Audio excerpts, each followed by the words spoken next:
Hey everyone, Sweet and Sandy here for my next poetry installment. Today I have 3 poems from April to May 2017. The Polyamory Tango.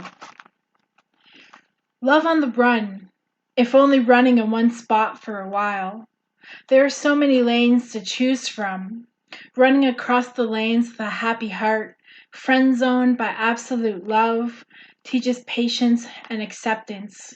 Rekindling an old romance with another, learning to let go and enjoy as the breath quickens and stops, as the body and mind quake, surprised by the love for another, whose youth embodied, accidental I love yous spill out and are held onto with an open mind and heart, and the loving companionship of another, a confidant and a partner. The polyamory tango goes on. There's no room for jealousy, so just check that at the door. Open and honest with everyone, they all know of each other, and it works out beautifully. Because at the heart of it, there's love, love for self and love for others. Acceptance and understanding is key, and kindness matters. Living life to the fullest, dancing with love each day. Scars. We are more than our scars. We are beings that came from the stars. Lives behind us and lives ahead. There's so much more than just being dead. Our physical scars tell of heartache and pain, trying to move forward with so much to gain. Our emotional scars buried deep inside. Sometimes it's easier to run and hide from the hurt and verbal abuse heaped on by others for our use. But we have to love each individual scar, something that's showing us that we have come so far. We are beings of love and we are beings of light. We must remain strong and not give up the fight. Because these scars will slowly fade away with the dawning of each new day, that we face with optimism and hope, gathering tools for our toolbox and learning to cope. There's strength in each of us so true. This is my reminder to you. My last one is a little longer, so just one more. Living with. That's crazy. Man, that was nuts. She's a psycho. These phrases cut to the core. Maybe I'm too sensitive, or maybe I'm on to something.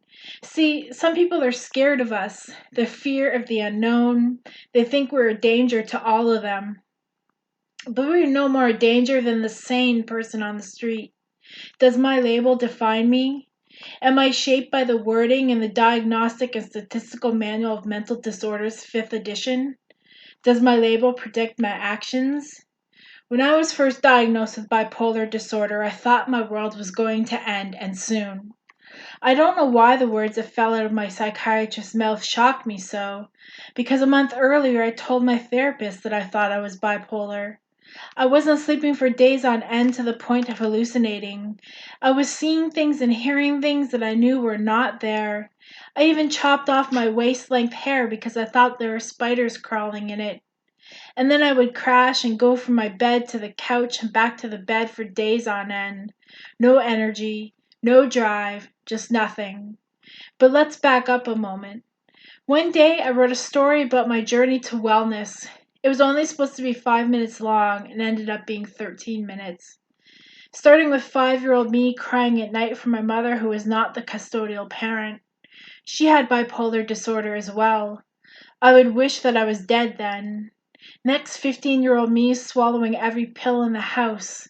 Then a trip to the emergency room and Ipecac swallowed down to induce vomiting.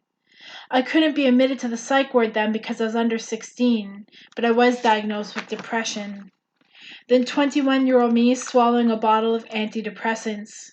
Another trip to the emergency room where I was given charcoal to absorb the drugs.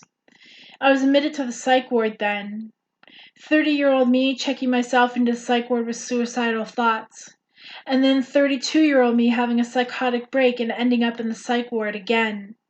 Then came my diagnoses of bipolar disorder and borderline personality disorder. It took me many years after that to find a healthy balance in my life. Just so you know, it is possible. I've been the subject of stigma many times over, but I have not let that stop me from learning, from evolving, from educating others. I've come to a point where I can say I'm not bipolar. I'm living with bipolar disorder. You see, this illness does not own me, does not define me. Instead, I dance with it daily, keeping the worst parts at bay. It has taken years of therapy, medication changes, spiritual awareness, and a positive and present mindset to find my balance. So I ask, aren't we all living with something? It doesn't have to be a mental illness. Don't we all struggle in some way to navigate life? We all face barriers somehow. What I want to see is a world where everyone is treated with respect and understanding. A revolution of thought? Is that too much to ask for? I think not. Thank you, everybody, and have a great day.